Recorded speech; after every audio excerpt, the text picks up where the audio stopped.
Alto est un perdant faible, laid et dégoûtant qui est sur le point d'échouer une classe, malgré le fait d'être un nerd de classe mondiale. Pour éviter cela, il invoque accidentellement une déesse démon qui le bénit avec le code de triche pour devenir le mage le plus puissant de l'histoire. La seule condition est qu'il doit l'applaudir chaque jour pour payer ce pouvoir. Mais avant cela, étant l'incarnation de la disgrâce et de l'échec, Alto se fait réprimander par son professeur pour être un poids mort total qui ne peut même pas invoquer un familier pour sauver sa peau, malgré le fait de connaître tous les manuels par cœur. La vieille mégère le prévient même qu'il deviendra un écolier éternel s'il ne conclut pas un contrat avant la fin de la journée. Et Alto réalise que sa seule caractéristique de vente, qui est d'être nommé d'après une voiture de 3e catégorie, ne l'aidera plus à rester pertinent. Alors qu'il se remet de cette prise de conscience, Lilia, la fan numéro 1 de son fan club d'une seule personne, court vers lui et lui demande si elle peut lui être utile d'une quelconque manière. Alto lui dit qu'elle ne peut pas avec ses cheveux roses tristement célèbres pour leur inutilité, et décide de tenter encore une fois sa chance pour voir si les seigneurs de l'armure de scénario l'aideront cette fois. Alors qu'il se dirige vers la bibliothèque pour pleurer en secret, son souhait est exaucé sous la forme de Book-kun, qui tombe sur sa tête stupide. Ce perdant ramène rapidement ce cadeau de charité dans son dortoir chic et réalise que c'est un livre sur l'invocation. Plus tard, alors qu'il copie son cercle magique sur le sol et commence à réciter une sorte de formule vaudou incompréhensible, sa chance commence littéralement à briller.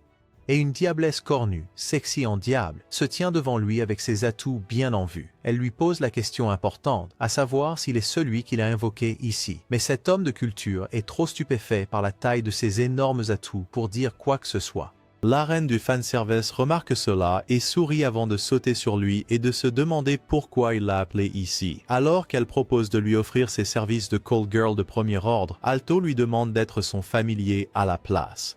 Après quoi, une étrange lueur de soleil finit par leur donner à tous les deux des tatouages assortis, signifiant leur contrat de maître familier. Une fois l'accord conclu, la démone dit à Alto qu'il est officiellement son sugar baby maintenant, et l'embrasse, aspirant toute son énergie magique, alors que son faible corps de vierge s'évanouit à cause de ses phéromones. La démone se présente comme vermeille, et glisse sa main le long de ses abdominaux bien dessinés, jusqu'à son postérieur. Cependant, avant que cette histoire n'atteigne son apogée, le timide la repousse et lui dit de s'habiller. Vermeille se demande pourquoi cet idiot la préfère habillée, mais elle enfile quand même un haut dos nu de taille trop petit pour ses formes généreuses, une vue que le coquin d'Alto approuve immédiatement. Plus tard, alors que Vermeille apprend comment et pourquoi elle a été appelée ici après 1000 tentatives d'invocation ratées de M, échec. Elle sourit et explique que c'est parce que le mana d'Alto est trop puissant pour que de simples faibles puissent former un lien avec lui, et que personne n'a osé devenir son familier. Cependant, dans son cas, puisqu'elle aime ce qui est grand et puissant, elle est venue pour lui faire des choses inexplicables. C'est alors qu'Alto se souvient d'un de ses cours que les démons sont effectivement des monstres. Alors il demande à Vermeille pourquoi elle a accepté de se faire ce tatouage laid avec lui. Elle admet qu'elle a voulu le tuer dès qu'elle a vu son visage faible et dégoûtant, mais a décidé de le laisser vivre puisqu'il est celui qui l'a libéré du livre dans lequel elle était piégée. Cela le fait se demander pourquoi elle y était piégée au départ, et elle explique que c'est parce qu'elle a couché avec trop d'imbéciles faibles comme lui dans le passé. Pas qu'il la croit. Le lendemain, Alto emmène sa bombe dans la classe de la vieille sorcière, mais il refuse immédiatement de croire qu'un faible comme lui a pu décrocher une telle bombe. Vermeille intervient et dit au perdant de ravaler sa fierté, puisqu'Alto a plus de charme que ces vieux oppuants n'en ont jamais eu avant de lui montrer sa poitrine. Désolé, je voulais dire tatouage. Bien que ce roi des pervers soit plus intéressé par ses intrigues que par son argument, il laisse Alto réussir son examen d'invocation.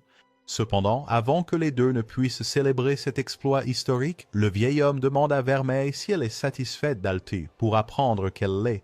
Lilia, quant à elle, fulmine en se demandant d'où vient ce syndrome de second rôle féminin et s'énerve quand elle et Alto se plongent dans du pédia hardcore. Même la vieille sorcière devient jalouse et leur dit de prendre une chambre, seulement pour que Vermeille lui rappelle que ce n'est pas de leur faute s'il n'a pas eu de relation depuis 100 ans et que si tous les autres familiers ont le droit de s'asseoir sur leur maître, elle devrait pouvoir le faire aussi. Le vieux ne peut pas argumenter contre cela et se concentre à nouveau sur le cours. Pendant ce temps, Lilia ne parvient pas à se contenir lorsque Vermeille supplie Alto pour son truc épais et puissant et s'en prend à elle, seulement pour se ridiculiser. Cette clown n'apprend toujours pas sa leçon et traîne son existence de perdante devant Alto et Vermeille à nouveau.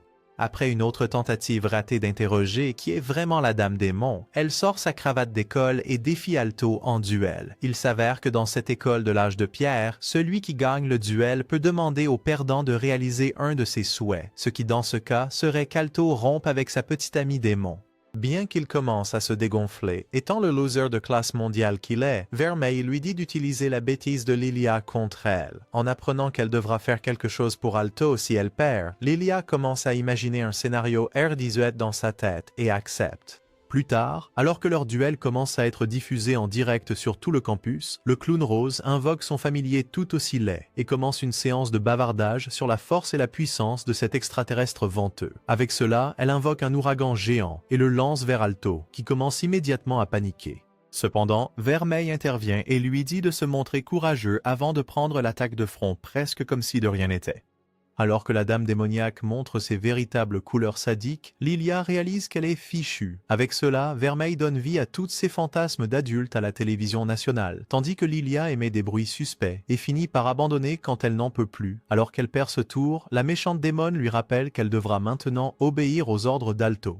La salope masochiste, quant à elle, se sent totalement heureuse à ce sujet jusqu'à ce que le gentil garçon lui demande de devenir ami avec la dame démon, une offre qu'elle ne pouvait pas refuser après avoir tant apprécié d'être punie par elle.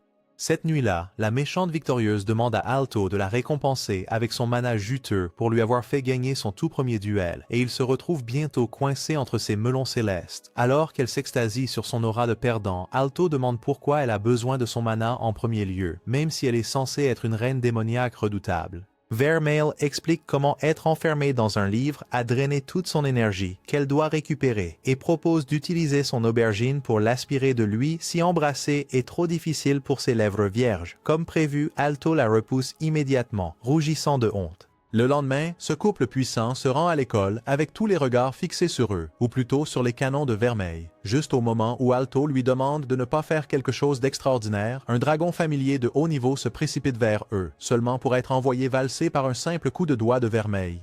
Alors qu'il la sermonne plus tard à ce sujet, tous les pervers regardent à nouveau ces melons, au grand déplaisir d'Alto. Les parasites ne les laissent pas tranquilles même après cela, et la garce en quête d'attention, Lilia, court vers eux et critique Vermeil pour susciter trop de curiosité. Après avoir ignoré sa grande gueule, Alto assiste à quelques cours dans les bras de Vermeil. Et plus tard, alors que les deux filles commencent la Troisième Guerre mondiale pour savoir qui mérite de s'asseoir sur les genoux d'Alto pendant les cours, un type appelé Rex se présente et s'introduit comme le célèbre cavalier de dragon dont personne n'a entendu parler. Son minable petit noir jappe sur la façon dont la dame avec les énormes parcelles a envoyé son bébé dragon voler, et Vermeil se demande si ces clowns appartiennent à un groupe de garçons ratés qui vont de porte en porte pour vendre leurs histoires à dormir debout. C'est alors que Rex intervient et dit à Vermeil d'arrêter de faire la dure, pour ensuite se transformer en œuvre d'art de Michel-Ange par la magie de cristal d'Alto.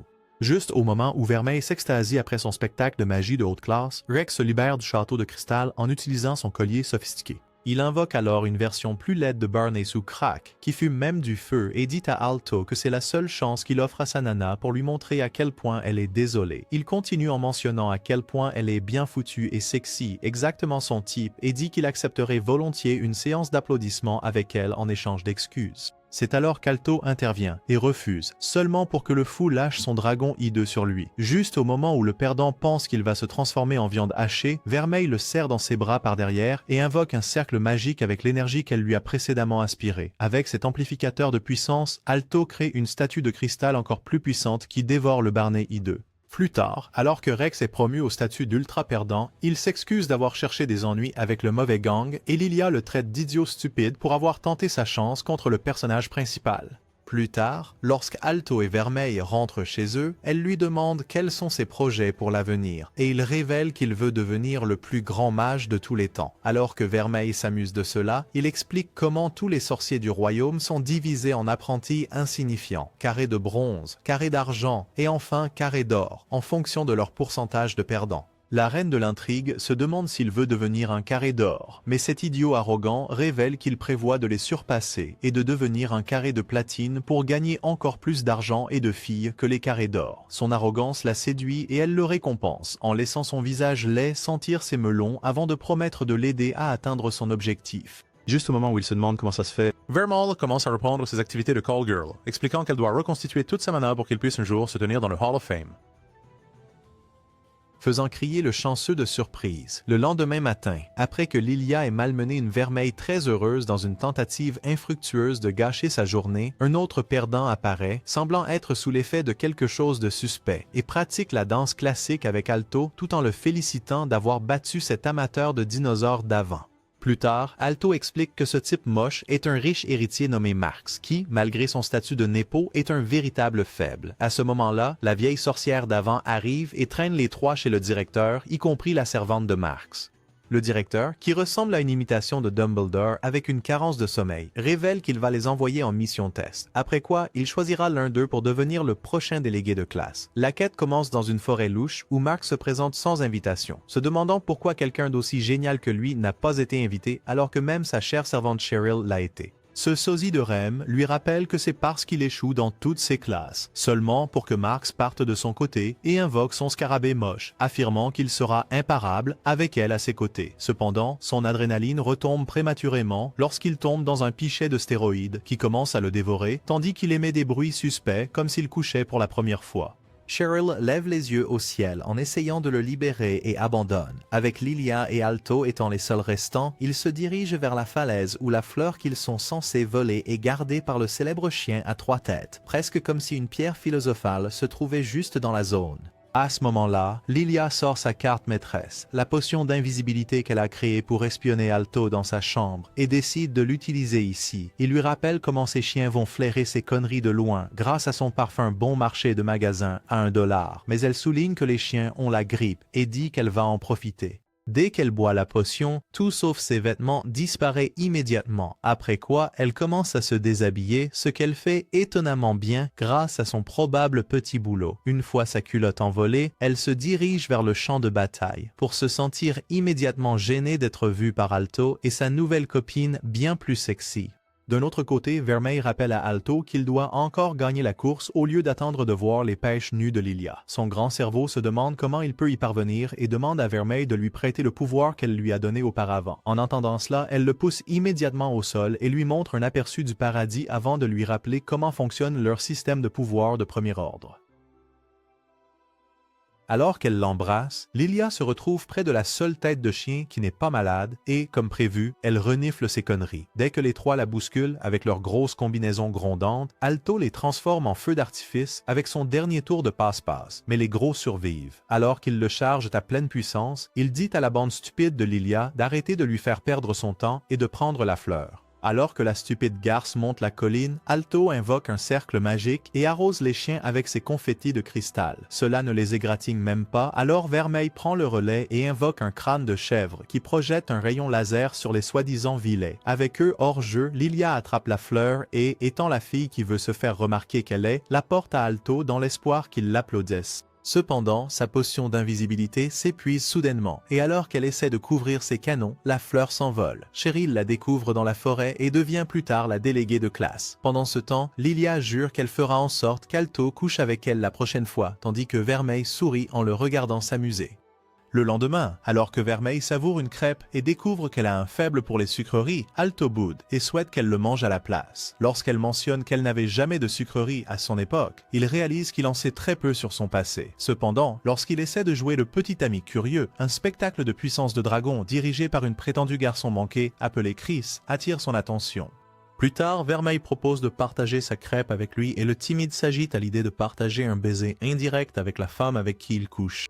Plus tard, alors que leur bande de perdants perd du temps pendant le cours d'éducation physique, Max décide de s'extasier sur Chris, la chef des Dragon Riders, et son idole autoproclamée MILF. Il s'extasie sur le fait qu'elle est la présidente exécutive du conseil des étudiants et aussi l'un des 7 carrés d'or de leur école, ce qui fait écarquiller les yeux d'Alto d'admiration. Alors qu'il rejoint aussi son club de fans, Lilia explique comment 5 de ces carrés d'or font partie de leur conseil étudiant, et Alto souhaite pouvoir en devenir un bientôt.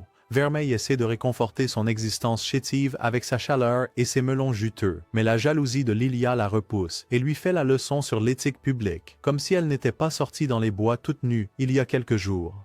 Plus tard, alors qu'elle se plaint des atouts bien plus séduisants de Vermeille et de ses motifs suspects, elle remarque que la douce Cheryl porte des sous-vêtements de bad girl, mais elle l'ignore et se concentre à nouveau sur la pauvre démone et ses mauvaises intentions. Cependant, lorsque Cheryl mentionne que c'est probablement parce qu'elle aime Alto, le cerveau de Lilia cesse de fonctionner, pour ensuite paniquer lorsque la copie de Rem mentionne qu'Alto a dû être déjà volé.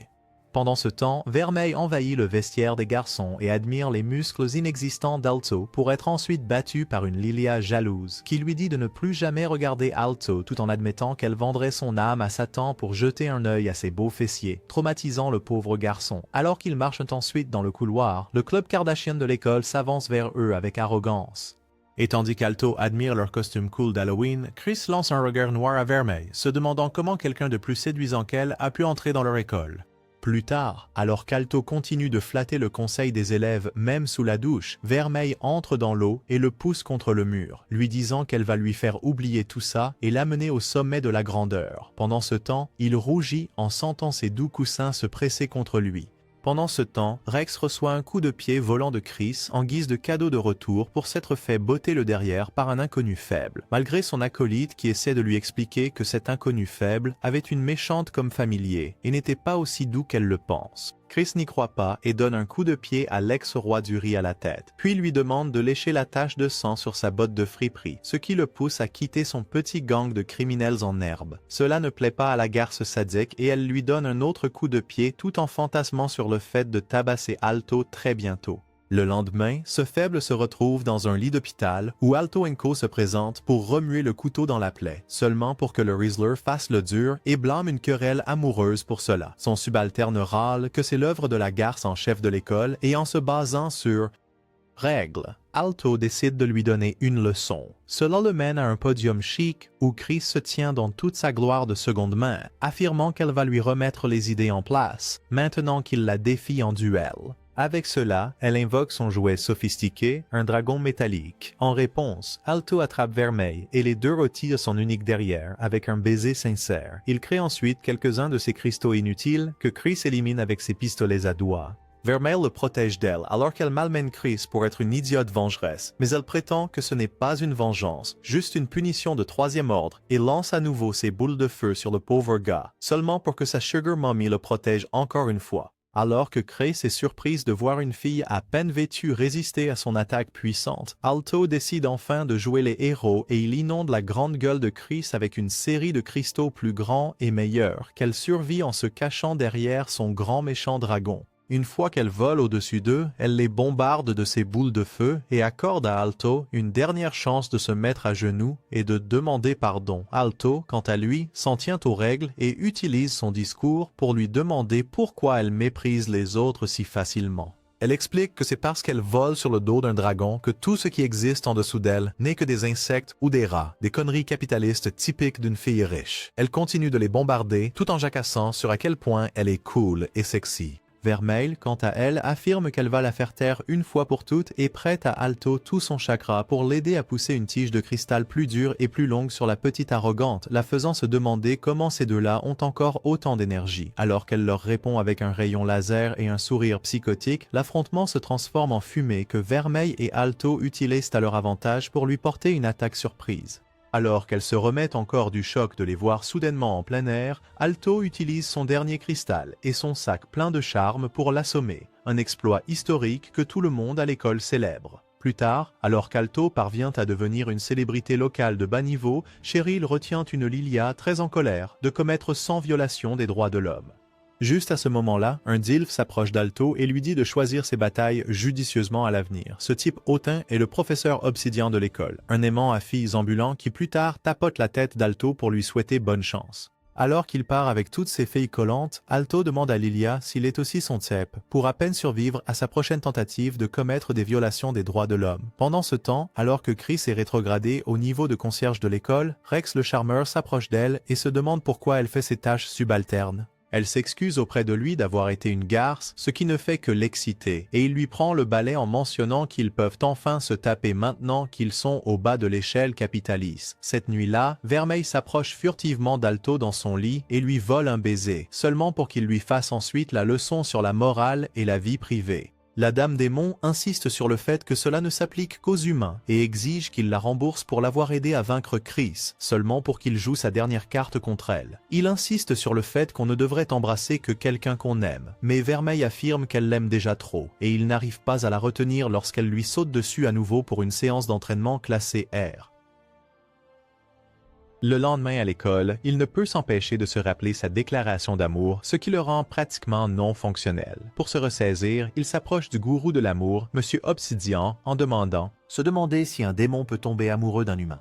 Il demande immédiatement avec quel roman d'amour sombre de Wattpad il est actuellement amoureux. Et bien qu'Alto nie avoir de tels fétiches, Obsidian lui dit que le seul cas où cela est possible, c'est quand une succube convoite la magie d'un mage, touchant en plein dans le mille. Cette nuit-là, Vermeil remarque qu'il agit bizarrement et lui demande si c'est cette période du mois pour lui ou s'il essaie juste d'attirer son attention.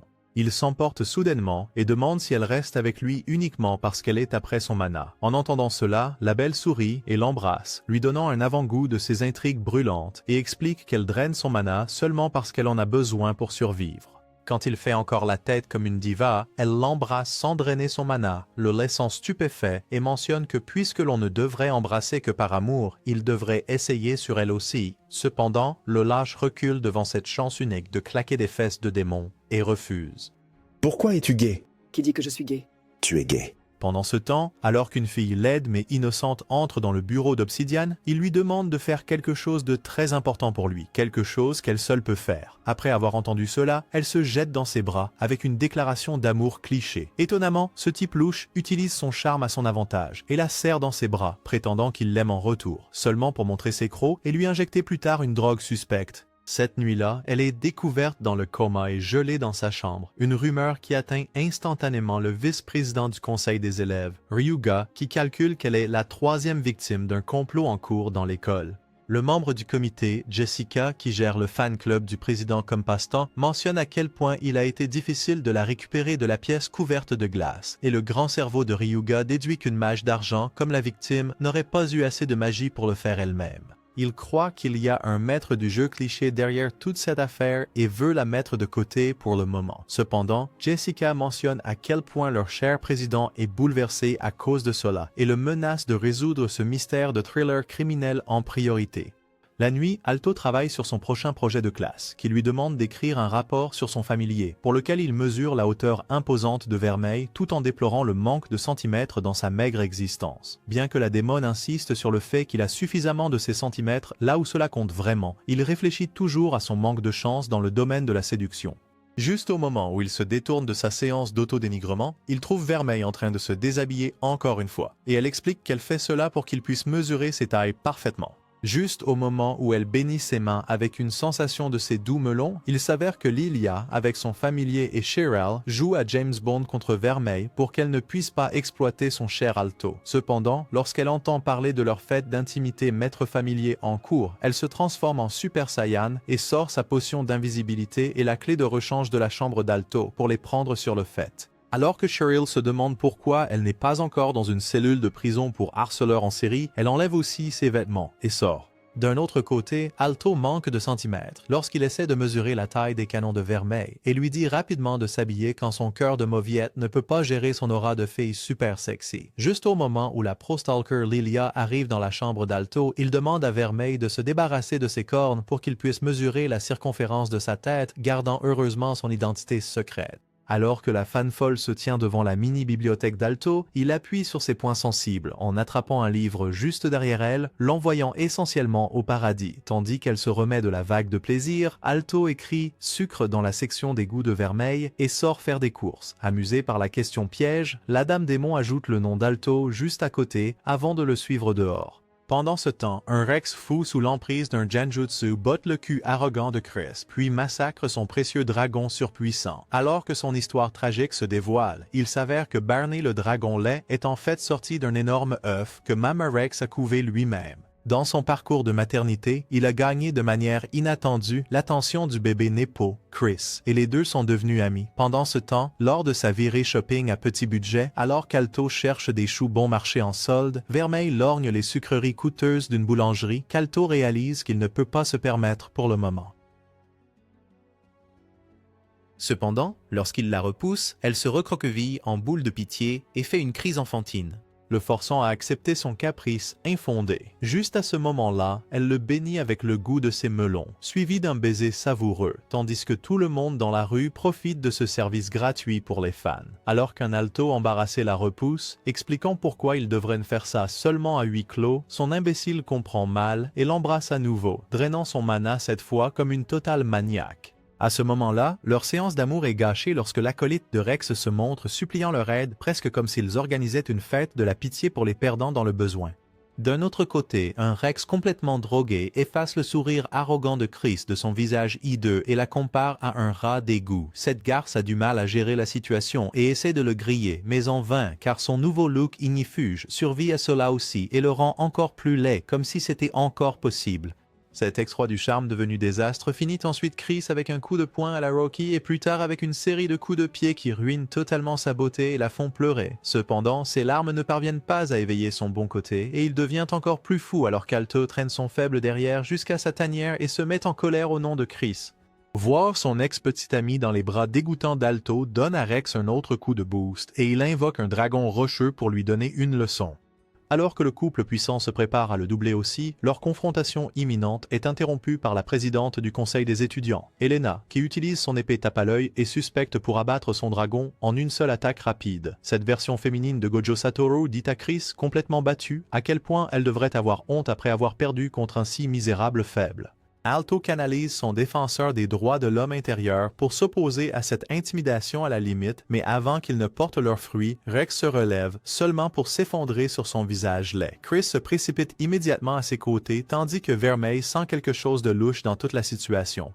La copie de Gojo le remarque aussi, mais quand elle demande à Vermeil ce qu'elle en pense, la Reine Démon feint l'ignorance. Le lendemain, alors que le conseil des étudiants discute du problème en cours, Chris les quitte et Ruga explique que c'est parce qu'elle est une petite idiote sadique qui déteste quand d'autres personnes jouent avec ses jouets, comme Rex. Pendant ce temps, alors que Lilia et Alto célèbrent leur invitation à participer aux examens de la place de bronze, Vermeil s'excuse, à la grande surprise d'Alto. Lilia, quant à elle, utilise cette chance unique pour enfin séduire ce roi du charme. En même temps, Vermeil tombe sur le professeur escroc qu'elle croit être derrière toute cette affaire. Comme il ne sait pas qu'elle est au courant, il essaie de jouer les innocents autour d'elle dans l'espoir de la charmer, mais elle le confronte immédiatement à ses mensonges. Cet idiot fait toujours l'ignorant, alors elle essaie de s'éloigner avec un simple avertissement, lui disant de ne pas s'en prendre à la mauvaise espèce. Il se demande si elle va le dénoncer maintenant que son petit secret est découvert. Mais Vermeil dit qu'elle se moque de ce qu'il fait avec ses démons de bas étage, avec lesquels il s'amuse, tant qu'il garde ses sales pattes loin de son précieux Alto.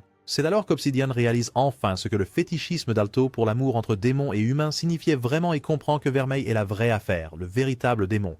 Juste à ce moment-là, alors qu'elle s'éloigne, il s'approche d'elle et lui injecte la même drogue louche qu'avant et elle tombe à genoux, perdant ses sens à cause des effets secondaires. En même temps, tandis que Lilia essaie d'utiliser ses mini-melons pour convaincre Alto de coucher avec elle, son tatouage commence à palpiter et il s'inquiète que quelque chose ne va pas avec Vermeil. Malgré les tentatives infructueuses de Lilia pour l'arrêter, il se précipite rapidement pour la rejoindre tandis que les autres membres du conseil étudiant sentent également quelque chose de louche dans l'air et se tiennent sur leur garde. Elena court vers la source de l'énergie sombre et tombe sur la poupée en papier d'avant qu'elle tranche en deux avec son épée pratique et agit comme si elle avait accompli quelque chose, seulement pour que la poupée utilise une carte de régénération contre elle.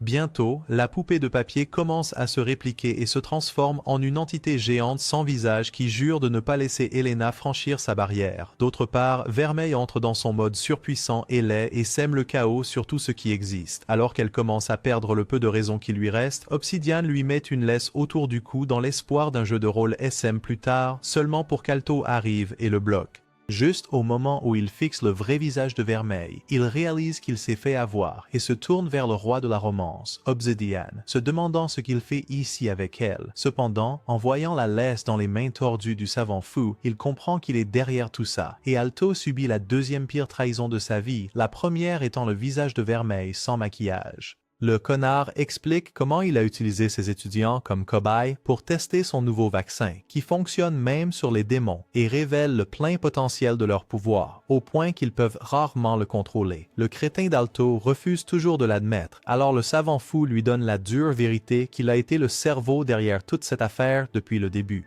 Cette révélation le traumatise tellement que le pauvre Alto libère son Super Saiyan intérieur, ce qui déclenche son tatouage de malédiction d'une manière qui donne aussi un coup de pouce à Vermeil et lui permet de se libérer des chaînes.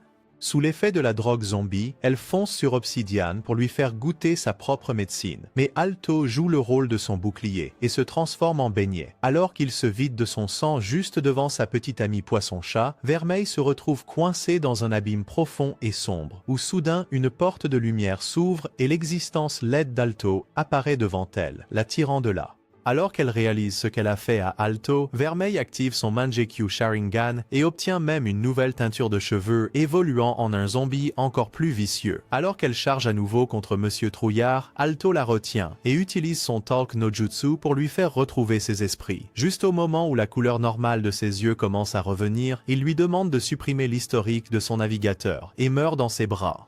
Lilia, la reine de l'inutilité, pleure à cette vue, mais se sent plus préoccupée par les énormes canons de Vermeil qu'elle voit en temps réel, ce qui ne fait qu'empirer lorsqu'elle jure qu'elle ne laissera pas son cher jouet mourir et l'embrasse, régénérant sa blessure en beignet avec son mana doré et le pouvoir cliché de l'amour. Même Obsidian a une crise de nerfs face à ce spectacle, ce qui le force à sortir encore une autre fiole de ses stéroïdes faits maison qu'il s'injecte dans le cou.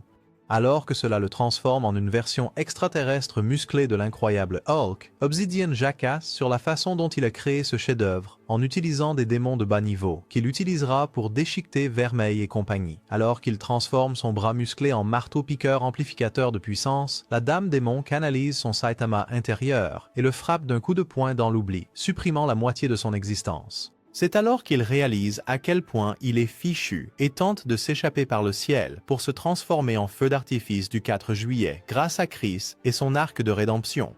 Alors qu'il s'écrase à peine du ciel, Vermeil apparaît pour l'utiliser à nouveau comme son punching ball et frappe son dos faible au sol. Avec lui hors d'état, Alto se réveille et la garce inutile est la première à sauter sur lui avec ses larmes de crocodile, juste après n'avoir absolument rien fait pour le sauver. Bien qu'il ne la repousse pas, étant le roi du charme, il remarque que Vermeil en est contrarié. D'un autre côté, la marionnette en papier se dissipe dans les airs juste devant Elena et promet de la revoir un jour. Quelque temps plus tard, Alto parvient à trouver Vermeil toute seule et lui demande comment elle l'a ramenée à la vie pour apprendre qu'elle a effectué une chirurgie cardiaque compliquée guidée par l'intrigue, grâce à laquelle leurs vies sont maintenant entrelacées. Cela signifie que si l'un d'eux meurt, l'autre meurt aussi. En apprenant cela, Alto pique une crise, rappelant à Vermeil qu'elle était censée vivre pendant des années, étant un démon, et qu'il était censé mourir comme le faible humain qu'il est. Mais tout ce qu'elle fait, c'est lui sourire et s'excuser. Après cette épreuve, Obsidian est envoyé à la prison du pays, tandis qu'Alto poursuit son intrigue avec Vermeil, seulement pour qu'elle le traite comme son compagnon de sommeil plutôt que comme son petit ami, avec son traitement silencieux. Quand il n'en peut plus, il demande à Vermeil pourquoi elle agit si froidement et elle explique que c'est parce qu'elle l'a trahi avec son arnaque et qu'elle ne restera avec lui que jusqu'à ce que son mana rende son nouveau cœur fonctionnel sans son aide. Quand Alto semble peu convaincu, elle joue la carte du « tu mérites mieux », mais ce Sigma l'embrasse et déclare qu'il ne la quittera pas malgré ses véritables vilains défauts, puis s'enfuit. Cela rappelle à Vermeil son discours précédent, et elle réalise qu'il est amoureux d'elle. Le lendemain, la classe d'Alto devient un lieu de deuil, alors que les filles pleurent la perte de leur cher Riz-Dieu Obsidien, et que les garçons regrettent de ne plus voir les courbes sexy de Vermeil, car elle n'est pas venue à l'école ces derniers jours. Alto se demande si lui acheter des desserts la remontera, tandis que la Reine Démon se tient près de la mer dans sa tenue peu décente. Lilia se présente pour gâcher sa séance d'apitoiement et la critique pour être un démon et une menteuse, mais encore plus pour être une vraie lâche. Alors qu'elle commence sa séance de motivation, elle dit à Vermeil que peu importe qu'elle soit un démon ou une personne ordinaire, mais ce qu'elle fait à Alto à huis clos. Cela rappelle à Vermeil la nuit dernière et elle rougit, ce qui pousse Lilia à dire que peu importe qu'elle soit une suceuse de sang ou une succube, tant qu'Alto tient à elle puisqu'il sera là pour intervenir la prochaine fois qu'elle deviendra folle. Alors que Vermeil réalise à quel point c'est étonnamment vrai, malgré que cela vienne d'une arnaqueuse comme Lilia, elle remercie Lilia, qui lui donne un coup de karaté en retour. Pendant ce temps, Alto rentre chez lui avec un sac de bonbons pour séduire Vermeil, seulement pour découvrir qu'il est seul à la maison. Cependant, avant qu'il ne perde tout espoir, Vermeil apparaît devant lui dans sa tenue sexy et le salue timidement chez lui, presque comme s'ils n'avaient pas déjà couché ensemble 10 fois. Après ce moment de fanservice, Vermeil commence son discours émouvant sur le fait qu'elle veut toujours être aux côtés d'Alto, malgré le fait qu'elle ait transpercé son cœur il y a quelques jours simplement parce qu'elle était sous influence. Alto lui dit qu'il est heureux de l'entendre et qu'il essaiera d'être la meilleure version de lui-même pour elle et fera tout ce qu'il peut pour la rendre heureuse. Saisissant son offre instantanément, comme une véritable reine de la culture, elle lui demande un baiser et avant même qu'il ne dise oui, elle l'embrasse alors que tous les desserts sur lesquels il a dépensé son argent durement gagné sont gaspillés. Le pauvre Alto réalise qu'il ne pourra jamais se remettre de cette perte. Alors il trouve un autre moyen pour qu'elle le rembourse. Le lendemain, il lui fait porter leur uniforme scolaire pour réaliser son fantasme de jeu de rôle, seulement pour découvrir que même la plus grande taille est encore trop petite pour ses énormes seins. Il se félicite d'avoir orchestré cette vision céleste et lui offre sa main pour l'amener à l'école après sa longue absence non annoncée. Pendant ce temps, dans un sanctuaire louche quelque part, la version humaine d'un dysfonctionnement de garde-robe critique Obsidian dans son dos comme une vraie commère, tandis que son acolyte sexy essaie de le féliciter pour ses recherches à peu près supportables. À ce moment-là, un idiot chauve les attaque par derrière pour être projeté contre un pilier par la licorne mécha du petit. Alors que le moine se transforme en viande hachée, Iolit le Petit et sa bombe Helio lui font leurs adieux alors qu'ils partent pour la deuxième étape de leur mission de domination mondiale.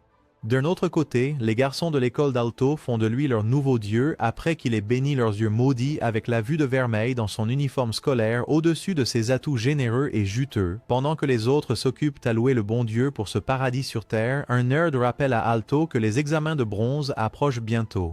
Ensuite, il dit à Vermeil qu'ils doivent travailler plus dur que jamais. Elle comprend mal sur quel aspect ils doivent travailler dur et entraîne Alto à la bibliothèque pour une autre séance d'entraînement R18. Quand il lui dit qu'il parlait de livres, elle déboutonne sa chemise et le corrompt avec ses melons coûteux, après quoi il cède évidemment. Lorsque le couple puissant retourne en classe, leur paix est perturbée par un autre rebondissement lorsque le groupe Kardashian de l'école apparaît à l'improviste et arrête Alto et Vermeil. Plus tard, le président s'excuse auprès d'Alto pour avoir laissé son faible se faire arrêter lors de son affrontement contre Obsidian et révèle que le scientifique fou autoproclamé s'est échappé de la prison la nuit dernière, grâce à quoi ils ne peuvent pas poursuivre leur interrogatoire.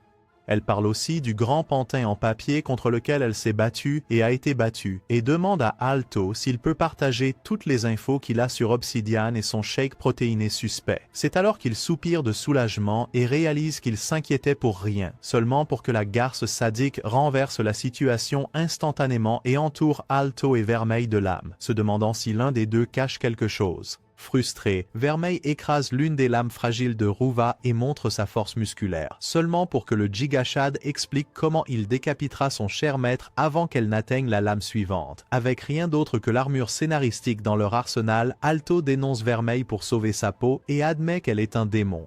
Étrangement, cela ne fait qu'exciter le président psychotique, qui finit par se calmer, impressionné. Alto, quant à lui, continue de dire que Vermeil n'est pas un mauvais démon, et que s'ils veulent punir quelqu'un, ce devrait être lui, car son école ne signifie plus rien pour lui tant qu'il peut applaudir ses belles fesses. Cependant, Elena lui dit de ne pas s'inquiéter, car elle n'a pas l'intention de les expulser ni de révéler leurs secrets. Ruva saute aussi dans le train en marche et explique que, puisque le coupable était un membre du corps enseignant, ils ne peuvent pas leur faire confiance et révéler l'identité du démon de toute façon. Bien que Vermeil ne fasse pas du tout confiance à cette Blanche-Neige cinglée, elle reste silencieuse, seulement pour être choquée à vie quand elle demande à Alto de rejoindre le conseil des étudiants. Alto sait que ces gros bonnets ne voudraient pas qu'un perdant de classe mondiale comme lui les rejoigne sans raison et en déduit que c'est pour qu'il puisse surveiller de plus près ses mouvements, seulement pour que la copie arrogante de Gojo lui raconte des conneries sur le fait qu'elle veut qu'il utilise son familier surpuissant pour le bien commun, surtout après qu'elle ait transformé leur fille en or, Chris, en clown de manière si artistique.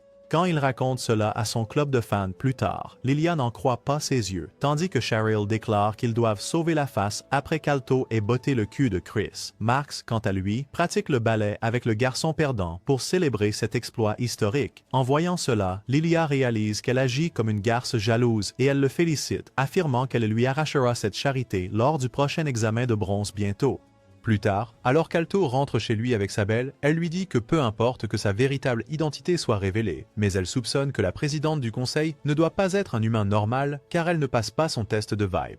Il dit que c'est parce qu'elle est une sorcière de Jujutsu et lui conseille de reposer son cerveau de Sherlock pour l'instant. Changeant de sujet vers son discours d'apitoiement, il se plaint de combien il est faible car il n'a pas pu la protéger récemment et souhaite pouvoir augmenter son charme de Giga Chad d'une manière ou d'une autre. En entendant cela, le démon coquin s'active et elle déshabille immédiatement Alto, expliquant qu'ils ont besoin de plus de ces séances d'entraînement pas très sages s'il veut devenir plus fort. Pendant ce temps, Elena se rend à une église et célèbre le fait qu'elle a enfin trouvé la plus grande calamité de l'histoire, Vermeil le démon, en testant ses compétences de découpe sur une statue. Le lendemain, alors qu'Alto et Vermeil se dirigent vers le bureau du conseil des étudiants, ils jacassent sur ses affirmations délirantes quotidiennes sur le fait qu'il deviendra un jour le mage le plus puissant de l'histoire, seulement pour avoir un gel cérébral en entrant accidentellement sur une fête de filles sexy. Il s'avère que les melfs du conseil des étudiants utilisent le bureau comme leur club de striptease à temps partiel, auquel Alto n'a pas encore d'adhésion. Alors que Jessica le réprimande plus tard pour être un homme de culture, les deux autres laissent facilement passer, se blâmant pour avoir organisé le spectacle en premier lieu. Elena change de sujet, tandis que Jessica fulmine en vain et présente au conseil un plat contenant la poupée en papier d'avant. Chris l'examine et réalise qu'elle ne peut pas déchiffrer le code avec ses compétences magiques de niveau primaire. Et Elena admet qu'elle ne le peut pas non plus, simplement parce que le code derrière ce morceau de papier littéral a été lancé par un carré platine. Pendant ce temps, les deux clowns d'avant se dirigent vers une base secrète, où ils trouvent une poupée sanctuaire élégante appelée Kohakumiya, la lanceuse de la magie de la poupée en papier, qui sermonne l'idiot avec le cosplay le plus laid de l'histoire sur le fait qu'il ne devrait pas gaspiller ses poupées pour économiser du crédit téléphonique. Cependant, ce type fait la sourde oreille à ces bavardages et se tourne vers le sosie de Vilgax, dont il est fan. Kohakumiya s'interroge intérieurement sur ses étranges fétiches, mais les ignore et demande s'il a réussi à recruter le chauve du sanctuaire dans leur ligue de justice sombre. Yolat déclare qu'il l'a juste éliminé pour qu'il s'écarte du chemin, ce qui surprend la princesse du sanctuaire, et dit à Helio que leur prochaine cible est Alto et sa séduisante petite amie démon. D'autre part, après avoir aperçu une petite vermeille en pleurs, Alto se retrouve dans l'univers de Matrix, face à une beauté éclatante. Alors qu'il se demande comment il vit le rêve de tout nerd, soudain la dame lui pose la grande question de la pilule rouge ou bleue, lui demandant s'il choisirait de sacrifier Vermeil pour le bien du monde ou de la sauver et laisser le monde se ruiner. Il se réveille en craignant de perdre le rôle de roi des démons à un héros de shonen cliché et se tourne vers ses livres pour se réconforter. C'est alors que Vermeil apparaît comme un véritable paquet de fanservice et le ramène dans son paradis de l'intrigue brûlante, expliquant qu'il doit applaudir ses joues s'il veut réussir la partie pratique de l'examen de bronze au lieu de mémoriser ses livres ennuyeux. Et Alto réalise enfin qu'il ne pourra jamais sacrifier cette bénédiction nocturne pour aucune paix mondiale. Le lendemain, alors que l'examen de bronze commence, Alto emmène l'ex de Vermeil chez lui au centre d'examen pour un prochain rebondissement, puis rejoint sa bande pour leur marche assurée jusqu'au centre d'examen. En chemin, il se demande si les autres étudiants le regardent parce qu'ils n'ont jamais vu un plus grand perdant. Mais Cheryl explique que ce sont leurs uniformes élégants qui attirent l'attention, car leur école a un taux de réussite de plus de 50% comparé aux maigres 10% que les autres perdants parviennent à peine à atteindre. Plus tard, lorsqu'ils arrivent au centre d'examen, Alto est stupéfait de trouver une énorme boule au milieu de la pièce avec une flamme qui brûle à l'intérieur. Juste au moment où il se demande ce que c'est, un type chic dans un costume bon marché de Walmart apparaît, que Cheryl reconnaît comme le colonel Pharynx, et Alto est content de trouver quelqu'un dont les sourcils seuls sont plus laids que toute son existence. Ce type aux sourcils explique que la première épreuve de l'examen nécessite de verser leur magie dans la boule de cristal, ce qui, bien que cela semble facile aux autres, ne convient pas au sixième sens d'Alto. Le premier gars, qui a l'air de n'avoir jamais entendu le mot magie auparavant, échoue lamentablement, après quoi un sportif arrogant se présente avec son gros ours imposant, mais ils échouent tous les deux tout aussi mal. Moine Saitama amène Itachi comme invocation ensuite, mais leur armure scénaristique ne fonctionne pas dans cet univers. Quand c'est enfin le tour de Lilia, elle monte sur scène avec arrogance et invoque sa fée de papier, se vantant de son génie pour avoir un doctorat en boule. Il s'avère qu'il faut déclencher la flamme à l'intérieur du cristal et non la boule elle-même, ce qui fonctionne quand elle essaie, faisant d'elle la première personne à réussir ce tour. Après elle, un prétendu arnaqueur d'une autre école se présente, dont le coiffeur aurait dû être mis hors service depuis longtemps, et réussit avec éclat en jacassant sur combien il est meilleur que Lilia et compagnie. Enfin, Cheryl passe le tour haut la main, tandis que Marks, avec son style minable, dépasse à peine la ligne d'échec. Bien que impressionnant, le macho avec les sourcils les plus étranges n'est pas du tout impressionné et veut un plus grand cirque devant lui. Pour exaucer son souhait, Alto s'avance avec sa baddie, faisant se demander à tout le monde comment il a réussi à séduire une telle milf. Alto, quant à lui, est plus concentré sur la balle devant lui, et étant le nerd de classe mondiale qu'il est, il réalise qu'il y a un truc. Il s'avère que le cristal a 4 côtés, chacun laissant passer une certaine quantité de mana vers le centre, le dos étant le plus fort et le côté le point le plus faible. Bien qu'Alto décide d'utiliser le point le plus fort pour montrer sa puissance, Vermeil lui rappelle qu'il est le protagoniste béni par l'armure scénaristique et qu'il devrait organiser un meilleur enterrement pour l'ego des autres. Avec cela, il s'approche du point le plus faible de la sphère et y infuse son mana qui brûle immédiatement d'un blanc éclatant, contrairement à tous les précédents. Alors que l'examinateur réalise qu'il est en présence d'un véritable alpha, Alto se rend compte que ses séances de fourniture de mana R18 avec Vermeil ont porté leurs fruits. À ce moment-là, Vermeil murmure quelque chose pour exciter ce maniaque surpuissant, ce qui a pour résultat qu'il finit par briser la boule de cristal. Cela le fait paniquer immédiatement en réalisant que son compte en banque à sec ne peut pas gérer ça. Cependant, le gars aux sourcils bizarres lui dit qu'il a réussi l'examen haut la main et qu'il paiera pour cette boule, avec son charme qui booste les vues plus tard. Ensuite, alors que l'équipe pique-nique sous un bouton de lecture YouTube suspect, Lilia demande à Mark son arme ultra secrète qu'il était censé utiliser pour réussir ses examens, et il sort un crayon extrêmement médiocre, affirmant qu'il a réussi les examens d'entrée grâce à lui. Après que tout le monde ait levé les yeux au ciel, Lilia demande à Cheryl s'il est possible d'obtenir la note maximale à ses examens pour apprendre qu'il n'y a qu'un seul mage dans l'histoire qui a réussi à obtenir la note maximale à tous les examens carrés et qui est actuellement un carré platine. Cela effraie Alto à en perdre la tête, mais Vermeil apaise son cœur de mauviette et lui dit qu'il réussira les examens écrits comme il a réussi le pratique, simplement parce qu'il a le charisme pour le faire. Lilia rejoint sa session de simping et lui dit de ne pas se dégonfler. Après que le groupe ait partagé leur poignée de main de loser, Vermeil se cache avec Alto pour avancer leur plan, au cas où un méchant déciderait de se montrer et de faire exploser la salle d'examen. Bien qu'il essaie de jouer les difficiles, elle lui dit juste de se taire et l'embrasse, ce à quoi il finit par céder. Plus tard, alors qu'il arrive à peine à temps au centre d'examen, le type aux cheveux bizarres de tout à l'heure le croise et Alto lui souhaite bonne chance dans sa tête. D'un autre côté, il souhaite la ruine d'Alto et compagnie, seulement pour qu'Hippolyte apparaisse devant lui et lui donne la leçon de sa vie, jouant essentiellement le rôle du dieu du karma juste.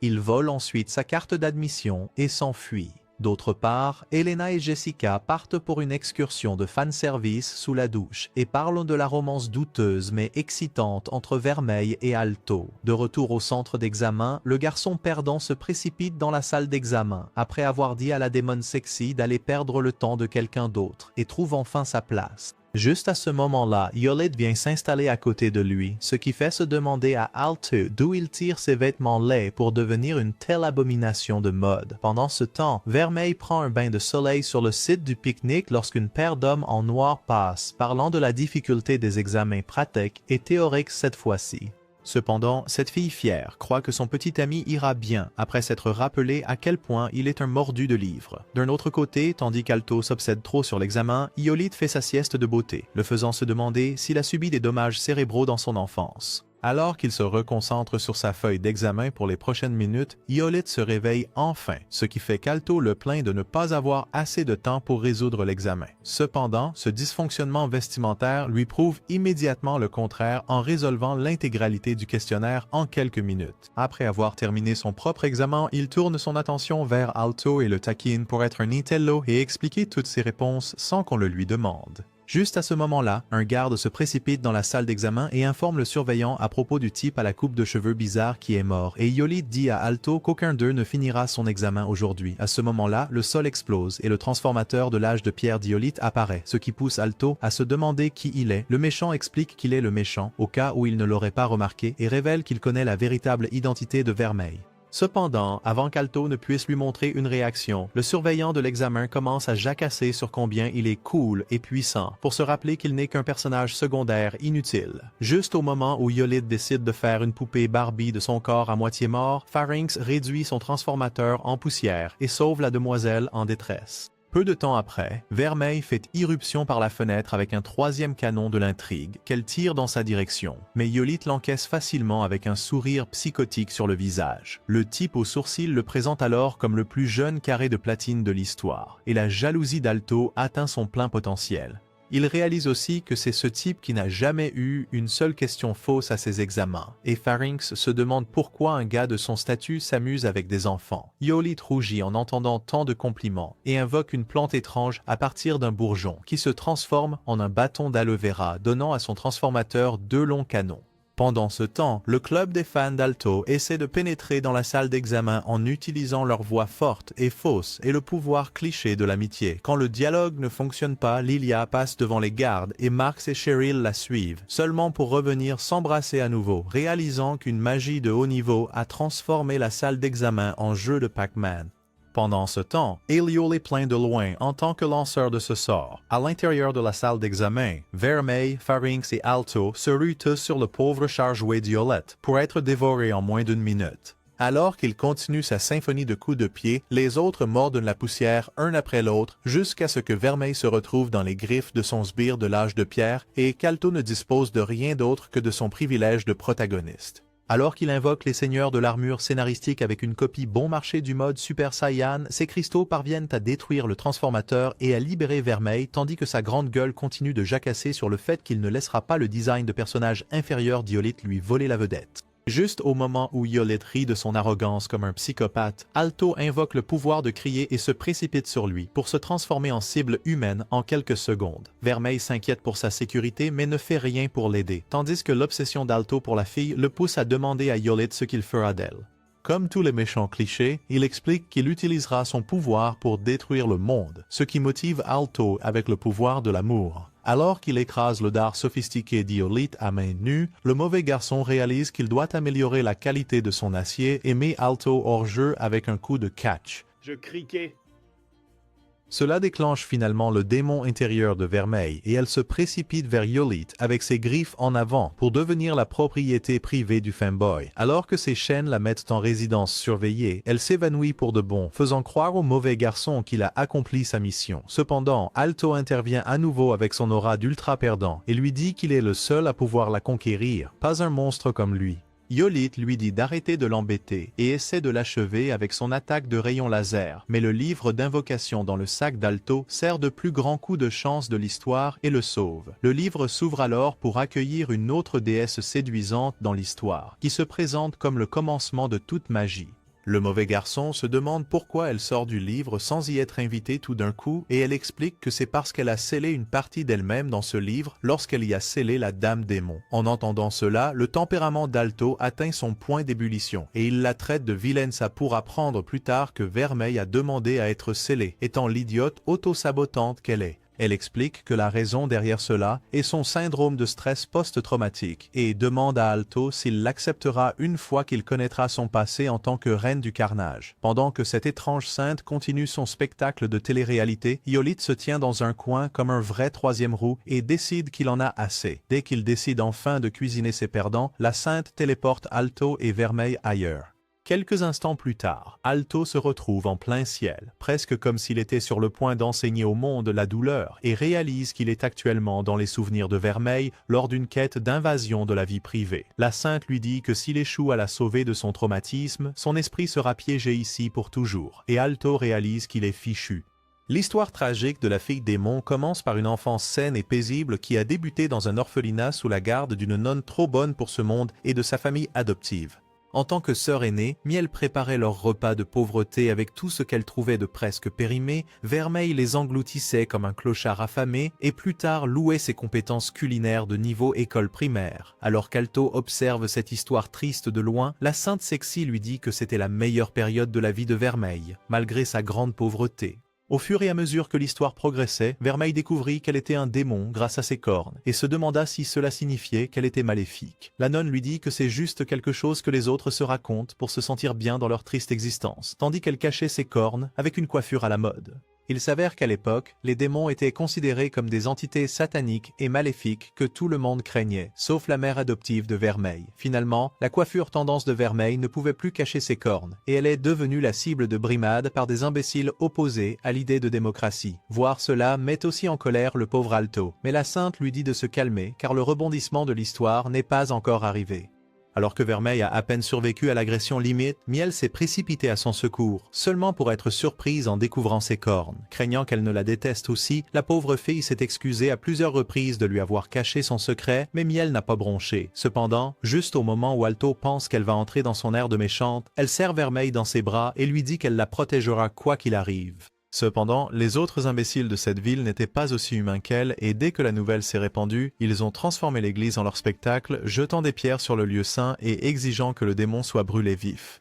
Tandis que la nonne continuait de protéger la petite Vermeil du mieux qu'elle pouvait, les villageois devenaient de plus en plus agressifs, allant même jusqu'à accuser la pauvre fille de la mort de leur nonagénaire. La gentille nonne a même essayé de leur dire qu'ils étaient les vrais démons ici, mais ils ont refusé de l'écouter et ont menacé de pénétrer dans l'église. Pendant ce temps, les enfants qui entendaient ces absurdités ont décidé de prendre les choses en main. Miel, étant la plus âgée, dit à Vermeil de courir aussi vite et aussi loin que possible pour qu'il ne la rattrape jamais, et promit qu'elle s'occuperait de tout le monde jusqu'à ce qu'ils se retrouvent.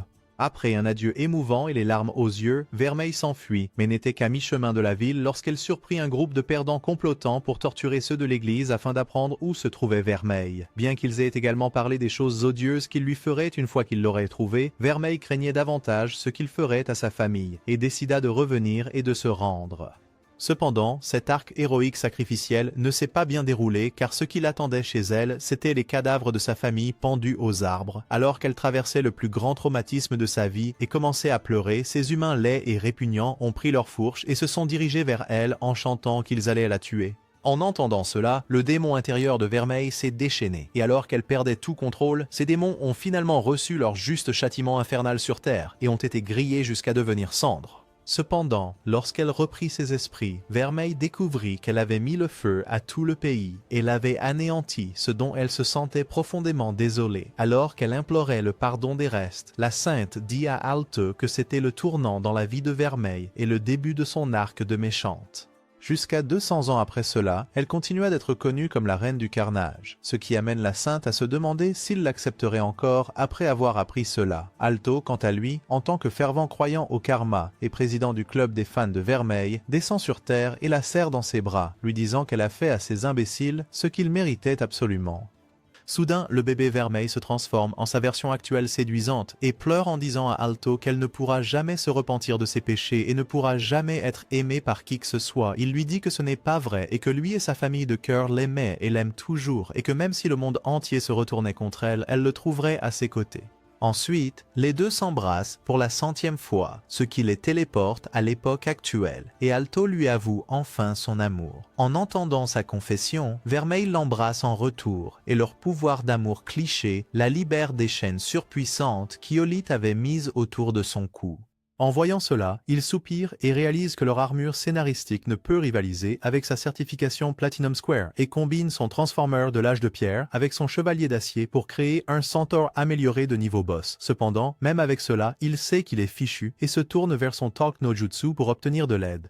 Il manipule Vermeil pour lui faire croire qu'elle est responsable de tout le chaos qu'elle a causé dans le passé, jusqu'à ce qu'Alto intervienne avec son discours sur le fait que personne ne voit la vraie Vermeil, celle qui aime manger des sucreries et lui, et jure qu'il ne le laissera plus poser un doigt sur elle. Hippolyte rit de son petit discours et charge sa corne de licorne avec un Rasengan radioactif tandis que le couple agaçant active ses modes Super Saiyan pour le contrer. Alors que la gigantesque boule d'énergie se déchaîne sur eux, ils commencent une étrange séance de ballet, après quoi Alto lance un cercle magique pour libérer ses cristaux. Avec le pouvoir de crier et une touche de protection scénaristique, ces cristaux transpercent la plus forte attaque d'Hippolyte et réduisent son licorne en poussière. Voir cela met en colère le maître méchant, et il devient enfin sérieux, activant son propre mode Super Saiyan pour les contrer. Cependant, à ce moment-là, Helio apparaît et lui dit que son couvre-feu est terminé. Alors qu'il rentre chez lui, boudeur comme un petit enfant, sachant très bien qu'il serait mort si sa maman gardienne n'était pas apparue, Alto demande ce qu'il cherche. Fatigué de ces questions, il lui dit d'utiliser son grand cerveau et s'en va. Suite à cela, la sainte s'approche d'eux et commence sa session de conférence TED sur la façon dont ces deux-là devraient vivre le reste de leur vie comme un vieux couple marié. Alto prononce un discours de marié cliché sur la façon dont il deviendra le mage le plus puissant qui soit, du moins dans son monde imaginaire, et la protégera de tout et de tout le monde, ce qui la fait pleurer. Avec cela, la dame fantôme part enfin et les libère de sa barrière, les ramenant à l'ancienne salle d'examen. Elle leur épargne également les frais de construction en réparant tous les dégâts, soulageant ainsi la poche déjà vide d'Alto. Après cela, il ramène son ex chez Vermeil juste avant que Lilia et compagnie ne fassent irruption. La stupide fille aux cheveux roses le serre immédiatement dans ses bras, suivi de Marx, ce qui rend le séducteur heureux. Quelques jours plus tard, sa tante se fait massacrer par Jessica lors d'une séance d'escrime. Après quoi, Chris l'engage comme son punching ball non rémunéré et le bat à plate couture. Cependant, ce perdant les remercie plus tard de lui avoir rappelé la terre à laquelle il appartient et promet qu'il deviendra plus fort pour pouvoir protéger celle qu'il aime. Cela fait réaliser à Jessica qu'il est plus qu'un simple compagnon de sommeil avec la fille démon et elle se sent embarrassée tandis que Chris rit à haute voix de la façon dont il a semblé ridicule. Le roi du Riz rentre chez lui et commence sa séance avec la dame démon, en commençant par un baiser profond. Ensuite, Vermeil se plaint de douleurs à la poitrine. Alors il prend le rôle de son médecin personnel et demande à examiner ses melons, ce qui la rend embarrassée. Après un long entraînement, alors qu'ils sont allongés côte à côte, Vermeil le remercier de l'accepter telle qu'elle est, seulement pour l'entendre dire qu'il l'aime encore une fois. Cela lui vaut un autre tour de développement de l'intrigue avec elle, et les deux le lancent avec encore un autre baiser. Le lendemain, Alto commence sa quête par une réunion du conseil des élèves, au cours de laquelle Elena explique comment ces récents incidents ont mis en danger la vie de leurs camarades de classe. Elle suggère qu'il joue maintenant aux policiers de l'école et combattre les coupables, ce que Ruga soutient, suivi par le reste de ses sbires. Quand c'est au tour d'Alto, il prononce encore un discours sur le fait qu'il fera tout ce qui est en son pouvoir pour protéger Vermeil, ce qui amène les autres à se demander pourquoi il ramène tout à lui et à sa petite amie séduisante. La journée se termine lorsque Lilia et compagnie reçoivent des lettres annonçant leur réussite à l'examen de bronze et essaient de chercher Alto pour qu'ils puissent tous célébrer. Ce petit malin, quant à lui, profite d'une autre séance d'amour avec Vermeil sans honte sur le terrain de l'école. Cela nous amène à la fin des folles aventures d'Alto en tant que démon clapper. Merci d'être resté jusqu'à la fin, vous êtes une légende absolue. Commentez quelle séance d'entraînement ci-dessous pour nous faire savoir que vous avez apprécié. Aimez, abonnez-vous et cliquez sur l'écran pour regarder certaines de nos autres vidéos passionnantes. À la prochaine, restez génial, restez Annie Geek.